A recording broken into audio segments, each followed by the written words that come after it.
านีวิทยุกระจายเสียงแห่งประเทศไทยจังหวัดเชียงใหม่ AM 1476 กิโลเฮิรตซ์สถานีวิทยุภาคภาษาชาติพันธุ์แห่งเดียวในประเทศไทยที่มีความทันสมัยเชื่อถือได้สร้างอัตลักษณ์กลุ่มชาติพันธุ์สู่สากล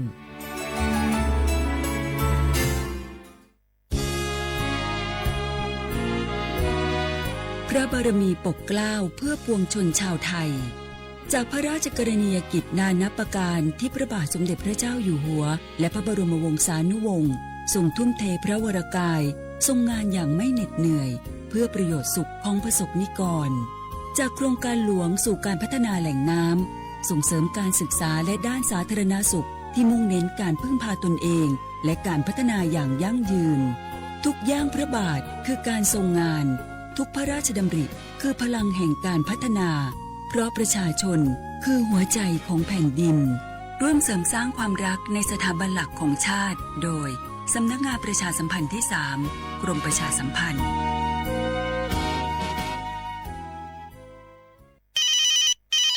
ฮัลโหล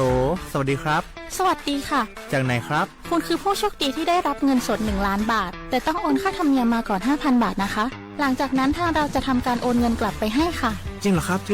งั้นเดี๋ยวผมโอนค่าธรรมเนียมไปให้นะครับขอเลขบัญชีด้วยครับได้ค่ะคุณโชคดีมากนะคะรีบโอนค่าธรรมเนียมมาก่อนได้เลยค่ะหยุดก่อนนายจะเชื่อจริงๆหรอนี่มันหลอกกันชัดเลยฮะจริงเหรอหลอกยังไงอะนั่นสิเธอลองคิดดูสิว่าเราจะได้รับเงินล้านจากอะไรล่ะในเมื่อไม่ได้ไปเสี่ยงโชคหรือลุ้นรางวัลอะไรเลยจำไว้ไม่มีใครให้เงินเราฟรีๆโดยที่เราไม่รู้ตัวหรอกนะแถมยังให้โอนค่าธรรมเนียมไปให้ก่อนอีกคุณคะเราไม่ได้โกงนะคะโอนมาก่อนเดี๋ยวพิสูจน์ได้ค่ะไม่เอาละผมไม่เชื่อไม่โอนไม่คุยด้วยละกลโกงมีทุกที่จำให้ขึ้นใจอย่าเชื่ออย่าคุยอย่าโลภอย่าโอนด้วยความปรารถนาดีจากสำนักงานประชาสัมพันธ์ที่ 3 กรมประชาสัมพันธ์ฝนตกหนักน้ำท่วมภัยธรรมชาติที่เราหลีกเลี่ยงไม่ได้แต่เราสามารถเตรียมตัวให้พร้อมเพื่อความปลอดภัยของทุกคนในครอบครัวได้ก่อนน้ำมาเตรียมตัวให้พร้อมเก็บของสำคัญขึ้นที่สูงเช่นเอกสารสำคัญเงินสดและสิ่งของจำเป็นอื่นๆและถ้าหากบ้านอยู่ในพื้นที่เสี่ยงให้ติดตามข่าวสารจากทางราชการอย่างใกล้ชิดเตรียมไฟฉายแบตเตอรี่สำรองวิทยุสื่อสารและยาสามัญประจำบ้านไว้ให้พร้อมและอย่าลืมตรวจสอบเส้นทางอพยพที่ใกล้ที่สุดด้วยขณะเกิดน้ำท่วมอย่าเดินฝ่าน้ำที่ไหลแรงหลีกเลี่ยงการสัมผัสกระแสไฟฟ้าและหากต้องอพยพให้ปฏิบัติตามคำแนะนำของเจ้าหน้าที่อย่างเคร่งครัดเมื่อภัยผ่านพ้นตรวจสอบความเสียหายของบ้านและทำความสะอาดเพื่อป้องกันโรคที่มากับน้ำท่วมเตรียมตัวให้พร้อมก่อนภัยมาถึงเราจึงจะปลอดภัยด้วยความปรารถนาดีจากสำนักงานประชาสัมพันธ์ที่ 3 กรมประชาสัมพันธ์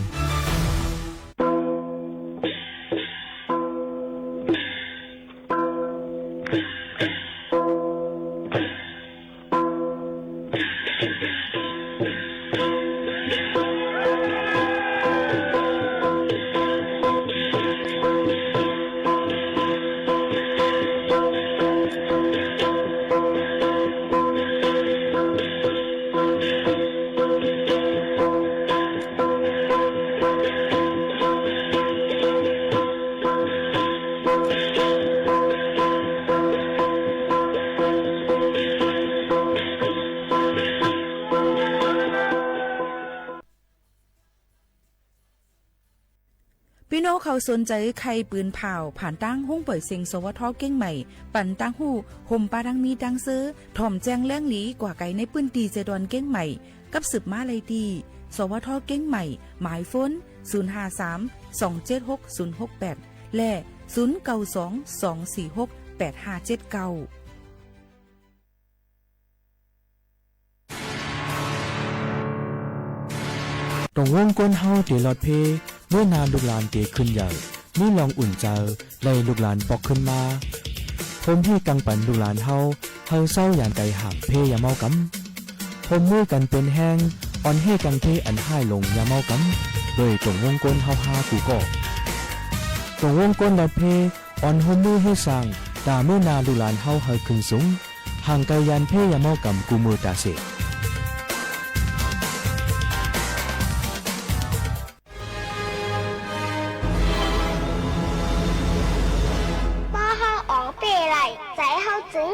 นเฮาอ่องแต่หลายในลอกะในเยาภายหนึ่งก็เฮาจังว่าป้อเฮาจำใจเฮาจึงเฮาจังผิดตั้งก็เปว่าเมียวสายใจมโนสากวนเฮาเขาไหนใกล้ๆมืดมนจับแป้นอารมณ์โคกเบิงเสจังเฮ็ดผิดไรง่ายๆนั่นคายเอาขอบไหนเฮาโหลคักแปดใจเฮาเฮาเฮ็ดสังอย่าเฮ็ดจอมใจเฮ็ดจอมตั้งไข่ใจในข้าวใจไหน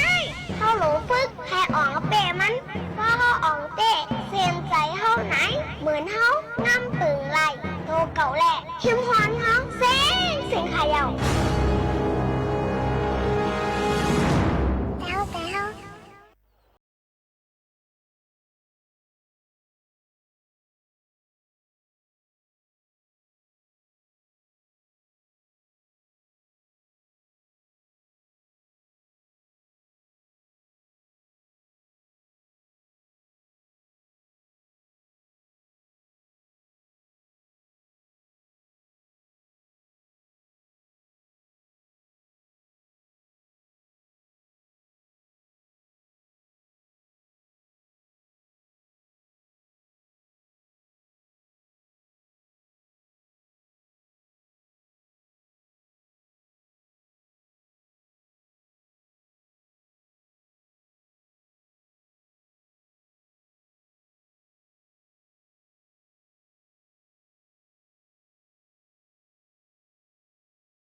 ก็กูเกิลค่ะทบกันที่ในตอนการห้องปล่อยเสียงสวทเก้งใหม่ AM 1476กิโลเฮิรตซ์ค่ะปืนปล่อยเสียงกูวันพอถึงมาเข้ายาม10 โมงถึง 11 โมงกลางเนื้อกลางค่ำนะคะอยู่จอมกันนะคะพี่นายค่ะเนาะในตอนการเฮาค่ะที่ห้องปล่อยเสียง AM 1476กิโลเฮิรตซ์ค่ะอยู่จอมขาวโมขาวนวลสุภาวันเชื้อสารวินเป็นอุ้ยกออุ้ยเซซีตอนด่านในวันเมื่อในถึงมาในวันศุกร์ที่26เลินทนเก่า2เฮงไป25ปีใต้2เฮง1ปากปลาย19ปีก็จะใน3ปากปลาย87คู่อยู่จำกันที่ในนั่นค่ะปีใต้ก็ได้เป็น2เฮง1ปากปลาย19ปีก็จะใน3ปากปลาย87คู่เป็นเลิน11เมื่อ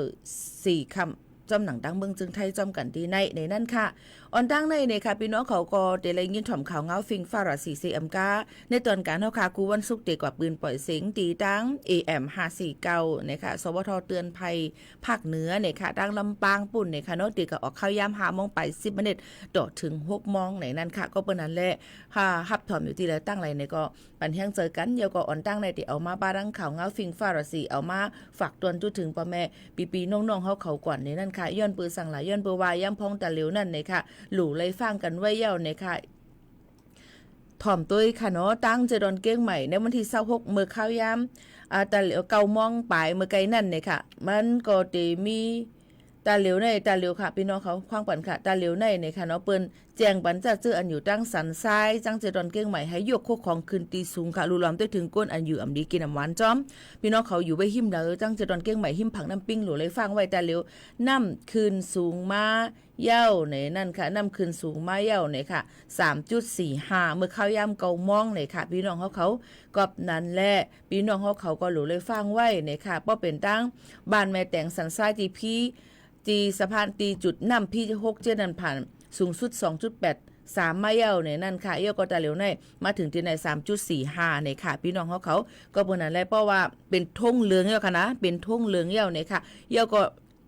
ขาดล่ามไม่ว่าจุดแทงตี1103ตีตั้งวงแหวนรอบ3นั่นเนี่ยค่ะเตจังเฮ็ดให้นำล้นน้องจอมหวานเฮินโกนไหลก็เปิ้นนั้นพี่น้องเขาก็หลูไหลหางเฮียนเอาโคของยกไว้ที่สูงยกก็ถ่อมเขาเงาให้ขึ้นตันยกก็ด้วยในฟงพี่น้องเขาว่าเปิ้นฟังมาปันจึงหือพองว่าให้ยกโคของค่ายกว่าตีสูงตีไกลถ้าค่ายก้นอยู่อำดีเกินมันกว่า5เจียมเส้นได้ยกก็หลายๆอองตีปูเกปูก้างวานเขาก็ปืนเผาให้กะเอาถงเสกว่าเอาซ้ายเอามาให้กังนำทมนำน่องจังไหนค่ะพี่น้องเขาก็บนนั้นอันใดก็ย้อนฝากไว้ปันปอมแม่พี่น้องเขาจังหนังไหนค่ะเนาะก็เพราะว่ายังพองแต่เหลวเตก็ตั้งโคดีพี่1สะพานนวรัตน์นั่นเนี่ยค่ะอยู่ในจอมปิวสีเหลืองเย้าในนั่นค่ะพี่น้องเขาเพราะว่ามันถึง 3.70 มิตรแต่ก็ปองว่านำล้นฝั่งค่ะพี่น้องเขาอันนี้ก็หลูเลยฟังกันไว้หางแฮนกันไว้หิมหอมเจอนั่นเนี่ยค่ะนะอันนี้ข้าเจอเสียงเอามาฝากตอนจุถึงพ่อแม่พี่น้องเขากูก้นหนังหือป้อเตคือตั้นหนังหือป้อเตไกห่างลองเพสภาวะกู3แสนเปิงเลยค่ะป้อเตมานับสอนได้มือปีกายนั่นเนี่ยก็นำนำล้วนนำทุ่มน้ำนองดังเสดอนเก้งใหม่แม่นวันที่26-27แนวค่ะเนาะก็ปนนั้นอันนี้ก็เข้ามาทางขอบมา1ปีพี่น้องเขาก็หลูเลยไว้ฟังกันจอมเจอหนังไหนค่ะเอามาฝากปันพี่น้องเขากูก้นเนี่ยค่ะอ๋อหรือใจถ่อมด้วยเพียงกว้างมันหูถูกใจกันกวนค่ะจงขึ้นมาอุบโอ้จอมกันแทงกำหนึ่งค่ะ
เอาค่ะพี่น้องเขาค่ะถ่อมกว่าเพ่งความเป็นนางเข็มคำห้องไว้นะคะขึ้นผูกซ้อมนะคะบางปอกบางเลยมาอันแล้วค่ะผูกซ้อมไม่อยู่นั่นเพราะค่ะอำลุ่มลาดด้วยถึงลีในใกล้มีมุงมีเมียงมาหลัก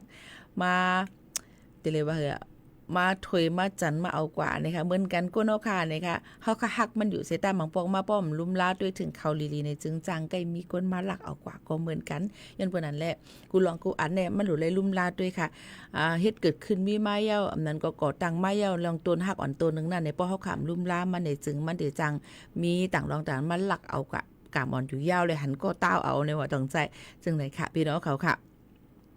อยู่เว้งน้ำจังหับถ่อมอยู่ค่ะหับอยู่ที่ตั้งแม่แจ่มมอนแจ่มกุ้งเทพหลายตีหลายตั้งยินจมขอบใจใหญ่น้ำค่ะอยู่เมืองเป้าสีถ่อมอยู่ค่ะขอบใจใหญ่น้ำค่ะที่เอาข้าวยำมีกาขันมาถ่อมจอมกันแต่เร็วในตั้งเจตอนเก้งใหม่และหิมหอมตั้งมากึดจ้างแม่แตงแม่แต่สันทรายนะคะหลายตีหลายตั้งหลูเลยถ่อมข่าวให้คึดตั้นยนต์บัวน้ำปิงล้วนนองมาหลายตีหลายตั้งสีนะคะเดี๋ยวจังให้ได้น้ำน้ำโทมไล่ให้ฟังกันไว้จอมค่ะพ่อแม่พี่น้องเขาแต่เร็วดังขู่สะพานนวรัตน์เนี่ยก็มีอยู่ดีจาก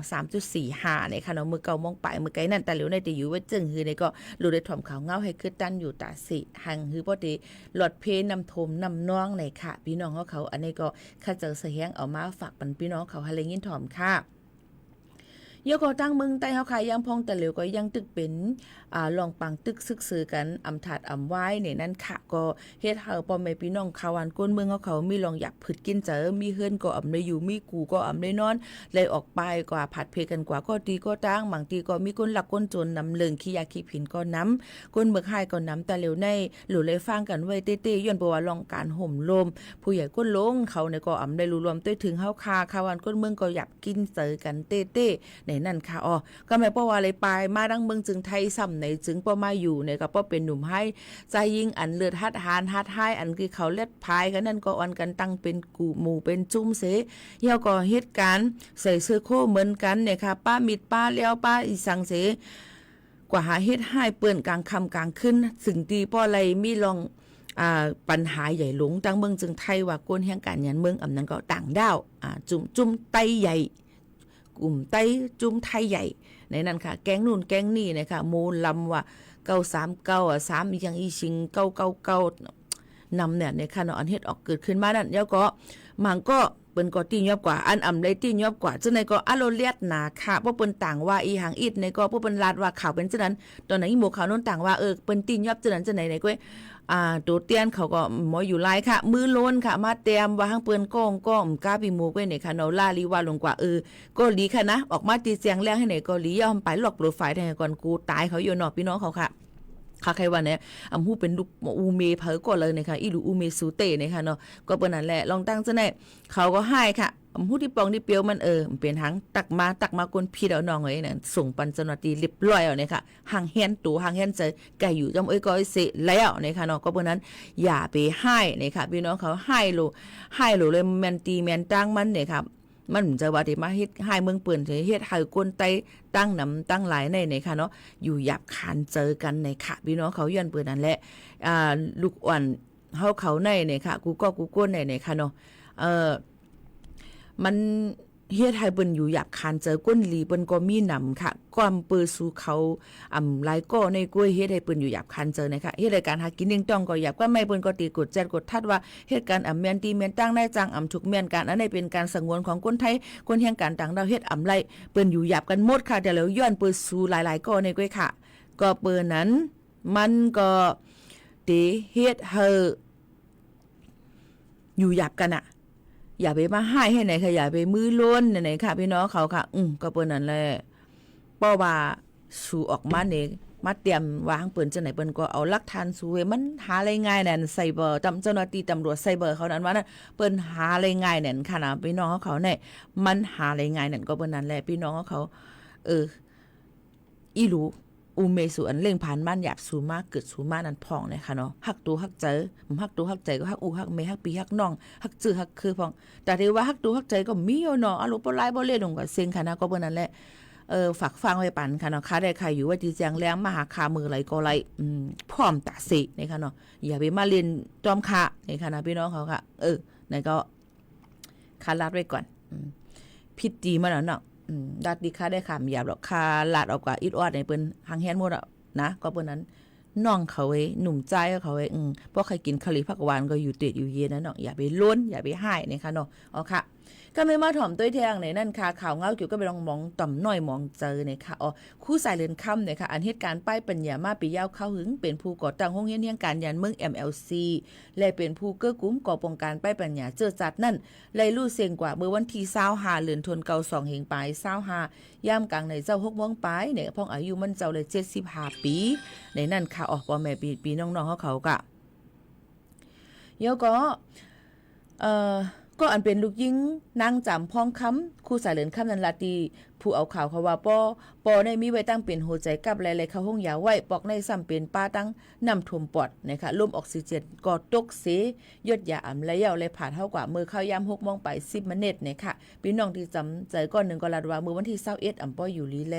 และกว่าห้องยาในปอกหนองแก้วถึงมาวันที่23เพียงเลือดก็ตกในนั่นค่ะพี่น้องเขาเสและคืนห้องยาวันที่24แค่นมาอิดๆกล้วยกามอยาไปปล่อยเฮาห้องมาเฮิรนถึงมาเจ้าวันที่25นั่นก็นอนไปจังมาว่ามันเจ้าเสียงกามกะเย้าเนี่ยค่ะคู่สายเลือนค่ำในเป็นลูกใจหลงลุงลอยจำและปานางไหมค่ำเขาเวียงลาเซียวมีน้องยิงก่อนหนึ่งนางหมูค่ำเป็นลูกไปคู่หมอลิกอย่าลงลุงตังเกวงวันตนตีค่ะอ๋อมันเจ้าแต่นาเฮิรนจอมนางโวติบหนุ่มมีลูกโฮมกัน2ก้อนางเสียงลิค่ำและนางจำพ้องค่ำมีหลาน2ก้อค่ะคู่สายเลือนข้ามออกป้นจันซิบเสสืบขึ้นจันจอมป้ายปัญญาจันจอมลงเว้งตากุงมือพ้องเป็นลูกเห็นจันจอมก็เป็นผู้ต้องหนึ่งปางสอนดิกไตเลยฮับคู่ป้ายปัญญาในคาออดเซเป็นคู่สอนภาษาอังกฤษตีองเห็นจันกลางหมาย3ตีเวงเก่งตุงค่าในข่าวถึงมาในลองหลายอันเซในนั่นค่ะก็มันเจ้าก็เลยเหตุการณ์ตรงหนึ่งก็การดิกันไล่ตอนตาเจอคือไตเฮาคานั่นเซในค่ะในก็มีเสียหลายมองใจจอมเตะๆเนี่ยค่ะปางจับนาคู่สายเหลือนค่ำจะเทศด้วยตีเฮือนมันเจ้าอันมีตีปอกน้องไข่ป่ามันปอกหมาย3เวงเก้งตุงเสตีป่นขับตัวส่งป่าเฮลไตเหนือในวันที่27เดือนธันวาคม2แห่งไป20หายามไว้วัน1โมงยังจูถึงมันเจ้าเสตีแฮนหลุดเตียนหลุดต้านปันแทงในวันที่29เดือนธันวาคม2แห่งไป20หายามกลางใน7โมงในนั่นค่ะอันนี้ก็มุ่งหอเฮิรนคู่สายเดินคำเขาก็หมอกลัดปันพัวข่าวเขาเจิงไหนเนี่ยก็เอาข่าวเงาเจ้าไหนมาฝากไว้ปันว่าสังขารอัมมันอัมกึมค่ะเนาะถึงอายุอสักมาเนี่ยก็เลยเกิดเป็นเจ็บตายอยู่มีกินหวานตื้นเกิดมีมาเฮาข่าวก็เหมือนกันเนี่ยค่ะหู้มือเกิดด้วยค่ะหู้มือตายย้อนเปิ้นนั่นแหละอันเลยลีก็ให้คึงปองให้สร้างค่ะอันเลยอำลีก็อย่าไปเฮ็ดไหนนั่นค่ะเนาะย้อนฝากไว้ปันหนังฮือบ่ได้มีปืนอันห่างลีดอนตาเฮาค่ะนั่นในนั่นค่ะพี่น้องเฮาเขาค่ะเฮาขามาถ่อมต้วยปีน้องเฮาเขาย้อนมาค่ะเนาะเพลงความอีหยังค่ะก็หาอำหันอีหยังลิกใต้แลเนี่ยเป็นความไผค่ะหาอำหันแต่ติเฮ็ดหือจื้อความจื้อคนห้องมันเป็นเผยก็ค่ะไปฮู้นี่ค่ะเนาะย้อนมาแต่มือว่านี่ค่ะนะค่ะก็อำฮู้ว่าที่เป็นเพลงความอีสังความเผยพอย้อนเพลงความมาในย้อนเฮา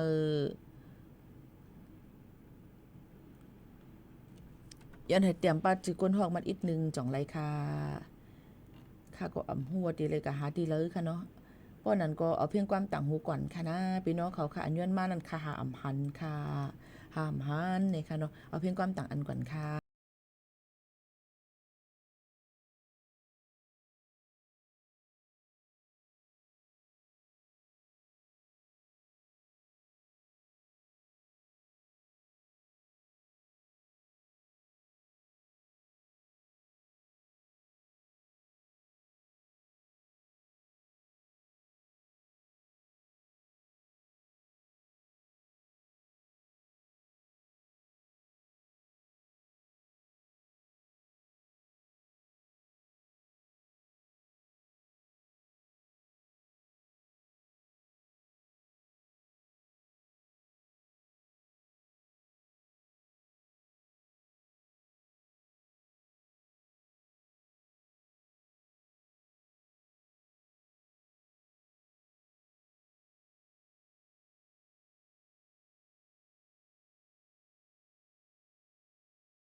ก็อำไลเนี่ยค่ะในหนึ่งเพลงความของเราเป็นว่า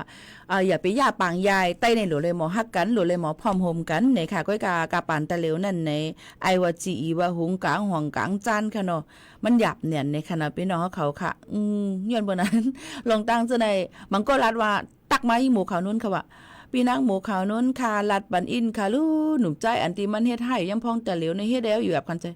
ขาลาดกะลัดซุปเปอร์สิกถึงหูก็ขำมาถ่อมค่ะย้อนบอกว่าขำเขาตะลากวนปึงกวนเขาอยู่ในจุ่มเขาเฮเมาน้ำยาเมามิงเฮเนบันลองตั้งหายเขาเฮเป็นหมูเป็นจุ่มเฮขี่รถเครื่องเสียงมโตตัดเนาะเสียงลังเฮน้ำกระท่อมว่าน้ำอีหังว่าจะไหนกินเนี่ยเมาน้ำเมากัญชาว่าเมาปางว่าจะไหนค่ะเนาะนี่อีหลูเต้ค่ะนะจัดปานเขาในหูมาเขาเกิดเขาไม่เขาเป็นปัญหาไอ้อย่างใหญ่ลงและเขาปลดเลยถึงตีจึงไหนเนี่ยค่ะใครว่าจึงนั้นนะว่าอยู่วันเฮาเมืองเฮาก็สัมปายมาค่ะว่าเนาะปายมามากูเลยก็เฮ็ดซึกกูตุกค่า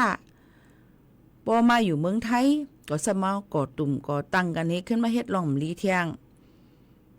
หยับคานเจอเต้ๆนะคะก็เปิ้นนั้นแหละตับหรือว่าใจคักกะลัดดีเลยค่ะมันอยู่ที่ตัวเขานั่นกุ้ยในนั่นค่ะมันอยู่ที่ตัวเขามันอยู่ที่เรื่องของเขาไผก็ลัดอะไรค่ะลองดังจังไหนหนูส่งบรรเจ้าหน้าที่เขาย่อไปตุกคอใครก็ขังลืมเป็ดเก้ค่ะพี่น้องเขาอันในลาซื้อๆค่ะนะในคาราซื้อๆนะมันก็ขั้นตอนหน้าพ่อแม่เขายังว่าลมจ้างเหือใครเยาละเนี่ยดีเขาเห็นนั้นก็ทำไปว่าในเที่ยงลูกกวนก็เปิ้นนั้นเฮาเป็นเพอห่ำจะเอียงเขาค่ะเนาะก็เปิ้นนั้นแหละเพราะว่าพี่น้องเขาว่าให้อย่าจ้อยลัดปันอีกนึงนะคะจ้างจ้อยลัดปันอีหังค่ะของมันจ้างลัดกันก็ลงหนุกๆตื้อๆตันๆไอ้เศร้าหน้าบ่นานเนาะมันหยาบค่ะเนาะไอ้ตื้อไอ้ตันลงหลายๆหยับค่ะพี่น้องเขาก็ไม่เฮาขามาตุ้ยแทงไหนนั่นค่ะเพราะว่าลองตั้งเจ้าไหนเยาไหนก่อนลองอยู่หยับคันเจอก็ไม่พี่น้องเขาดีกว่าตีเลยตั้งไรหรือเลยมีไว้วัดไว้ให้เต็มทนให้ถูกแมนตีแมนตั้งมันจอมค่ะเนาะหนังหือปอเตเฮ็ดพิษนั่นเนี่ยค่ะเปิ้นดีซอยก็เป็นซอยลงเหี่ยวเนี่ยค่ะเนาะให้ฟังอยู่ฟังกินกันจอมในนั่นค่ะเอาพ่อแม่พี่น้องๆเขาค่ะมันก็ถามว่าวัดใหม่จองเปิ้นเตเฮ็ดเปิ้นเตหางแฮนเตเฮ็ดอยู่ในนั่นค่ะพี่น้องเขาค่ะก็โหลเลยหางแฮนเงินตองไว้ตอนตาเตจ่ายบรรกาวัดกาไหวเทียงกดอันโหลเลยง่ายเงินตัว90วัน1ปอกไหนก็อีสังเจนในก็โหลเลยหางแฮนกันไว้จอมไหนค่ะเนาะก็เปิ้นนั่นแหละตอนตาได้อยู่ง่ายลมเจอในนั้นเฮาก็โหลเลยเฮ็ดให้มันถูกแม่นจอมหนังปักเปิงหมายมีไหนค่ะออกว่าแม่พี่น้องๆเขาค่ะลองตั้งอันนี้ก็เอามาฝากปันพี่น้องเขาให้เลยยินถ่อมจอมกันค่ะเฮาเดี๋ยวมาตุ้ยเกี่ยวกับเลยลองแทงอิดอ่อนนึงไว้ย่ำพองตะเหลียวใน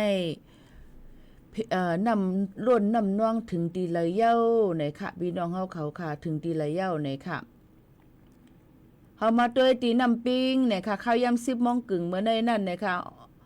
ห้องเฮิรนมังตีน้ำโทมน้ำล้นฝั่งเย้าค่ะนะพ่อแม่พี่น้องๆเฮาเขาค่ะน้ำตีล้นเข้ามาเย้าให้ฟังกันไว้จอมไหนนั่นค่ะก้อยกาจึงหือก็หลีภายดังอันเปิ้นเฮ็ดในแม่น้ำนั่นไหนค่ะเนาะเปิ้นก็เลยคัดเจอเอานำในออกแปดอยู่หนังหือบ่ดีคือตันนั่นในนั่นค่ะพี่น้องเขาอันนี้ก็เอามาฝากปันพี่น้องเขาเที่ยงกำนึงค่ะเด็กคัดเจอเอามาให้งานปันปอแม่พี่น้องๆเขาให้มันคือตันเกี่ยวกับลองพี่น้องเขาไปอยู่เซาทางดังเจดอนเก้งใหม่นั่นนี่ก็ลีไม่เจอนั่นค่ะเนาะลีไม่ใจว่านำติหล่นมาหล่นผังนำปิ้งให้ติป่นมาตั้งเฮือนเฮาอยู่ติเฮ็ดถือลีค่าในนั่นค่ะพี่น้องเขาเมื่อข้าวยาม10 โมงนั่นตีโขสะพานนวรัตน์นั่นเปิ้นก็กดจัดด้วยน้ำทัดด้วยน้ำตั้งสูงมีอยู่ 3.48 ค่ะก็เปิ้นนั้นเพราะว่ามันหล่นนำหรือเพราะว่า 3.7 เนี่ยมันตีจุดเลี้ยงเนี่ยค่ะเพราะว่า 4.20 เนี่ยก็ล้นน้ำท่วมเก้งใหม่เนี่ยค่ะเนาะก็เปิ้นนั้นใน3ชั่วโมงมานั้นมันขึ้นมาอยู่3เซนติเมตรในนั่นค่ะแล้วก็เปิ้นนั้นลองตั้งอันนี้ก็หลุเลยถ่อมด้วยข่าวเงาให้คึดตันกันยอก็หลุเลยห่างเฮียนกันไว้หนังหื้นนำบ่ได้อำท่วมเขาเฮือนเยโคของเขาขาดได้ลู่ซุ่มน้ำในนั่นค่ะพี่น้องเขาเนี่ยก็มาฝากไว้ปันแทงอันนึงค่ะเนาะหรือใจถ่อมด้วยพี่น้องเขาย้อนกันมาความพังหักนางคำนวงค่ะ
เพ่งความพี่น้องเขาย่นมาเนี่ยค่ะบางเพ่งความหาไปหันขณะย่นน้องไม่ทายใหญ่นำค่ะเนาะพี่น้องเขาค่ะมือกะเอียงก็ลิกใต้หมู่หัวเป็นขึ้นถามก็ว่าไผเตียมไผห้องอำหันนั้นก็ข้อความมันอำหันหึมฮู้ค่ะเนาะย่นน้องใหญ่นำคณะข้าวย่างก็จำมดจำเซ็งจังไหนค่ะพี่น้องเขาอย่าลืมค่ะถ่อมด้วยข่าวเงาให้ขึ้นตัน24โจมอง24โจมองอันว่านั้นอำรับนอนอำเจอหนังเก่าเพราะว่ามันมีข้อความฟังมาหาเป็นเสียบัดแคดผ่านข้อความในโฟนมือถือเขาค่ะในอองตีเขาใครอยู่นั่นมันอำรัดเพเป็นเพกึ่งกลางหลายรองหลายอันฮะเจจังมีลินหยดลินโกนลินปั้งแผ่นลินไว้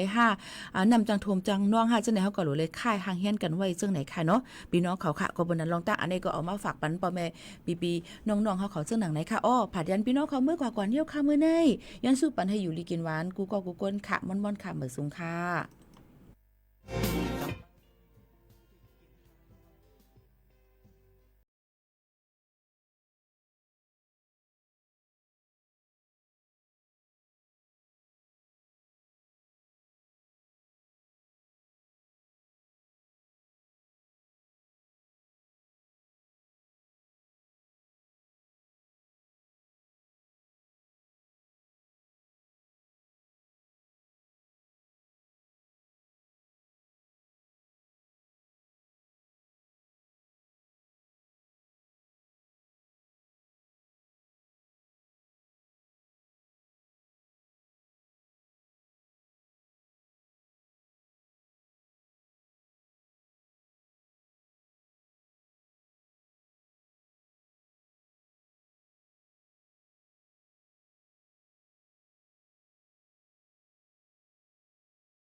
บัน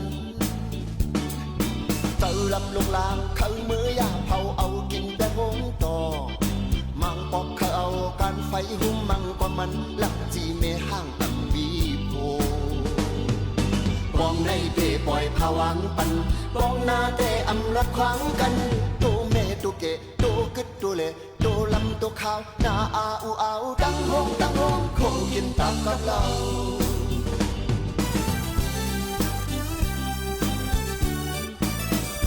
ที่อามเตคนนี้ดังนำกว่าจีไม่ห้างว่าสั่งมาจีเดเฮินในมีก็ตายาเกสบันเมาเขาสาวเขาจะมีตูนันอ่อนหาจีปัดลอเป็นคุงเป็นเกลูกหลางในวันที่ลูกปอดังเนตึนเบยยาจีนายเท่ารอจีคิงเท่าจีขี้ยารอจีขี้เหล้าล้อมพิจารณาว่าไปย้อนสังละก้นนักก้นลายเป็นจิตเป็นสายในเมืองคนในกว่าจีไม่ห่างนั้น yeah